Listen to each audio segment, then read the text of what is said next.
Hey, my miracles again! Another compilation of my fitness journey. So, dito na naman tayo, guys.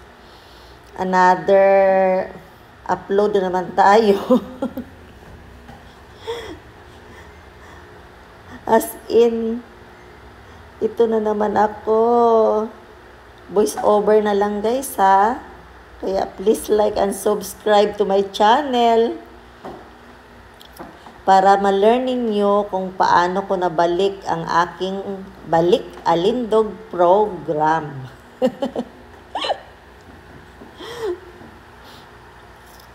Hindi naman siya mahirap gawin, guys, kasi na-addict na ako dyan. Bago ako mag 50, yan ang naging addiction ko, yung mag-exercise. Kahit anong oras, either daytime, morning time, or evening. As in, napaka-happy ko talaga kapag naliligo na ako ng pawis.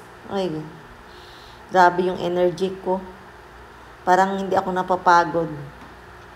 Sa umpisa lang talaga yung masakit yung katawan mo. At para kang binugbog. Pero kung continue mo siyang gagawin at yung mga muscles natin ay unti-unti nang nag-form sa body natin, lalo na kung balance naman yung kinakain natin, kailangan meron talaga tayong eggs at saka yung mga vegetables, ay sulit na sulit talaga yung sacrifice. Ayan, tingnan nyo. Ang galing ko pala sa editing dati eh. As in, may instruction talaga. Ngayon ko lang, kahit ako nangingiti ako, nag-i-enjoy ako pag pinanood ko itong mga pinagagawa ko dati. Ang galing mo, Lola. Wala pa akong apo, guys, sa mga anak ko. May mga apo ako, pero sa mga pamangkin ko. Ang dami ko ng apo, pero sa mga pamangkin lang. Kasi sinabihan ko na yung mga anak ko na kung gusto nila magkaroon ng family at mag-anak sila, ay hindi na ako pwedeng magyaya. Kasi stage nanay ako. Pero pagdating sa apo, hindi na ako pwedeng maging stage lula or grandma. Dahil sa case ko ngayon, kaya yung mga anak ko ay responsible na siguro. Iba na siguro talaga yung generation ngayon.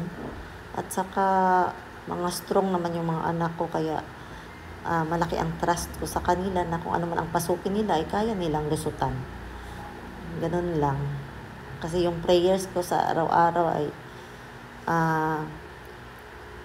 magamitin sila ni Lord at connected sila kay Lord at hindi sila pwedeng mahiwalay kay Lord. Yun lang palagi yung pinagdadasal ko. Kasi iba yung connection natin pag si God na ang kasama. As in, lahat ng activity natin, lahat ng pwede natin gawin at i-connect natin kay Lord ay magiging successful talaga lahat. Mag-fail man tayo ay mabilis tayong makakabangon. As in, ang kulit ko, no? Ulit-ulit kong sinasabi.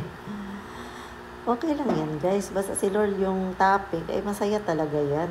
Kaya please like and subscribe to my channel na, ha? See you next time!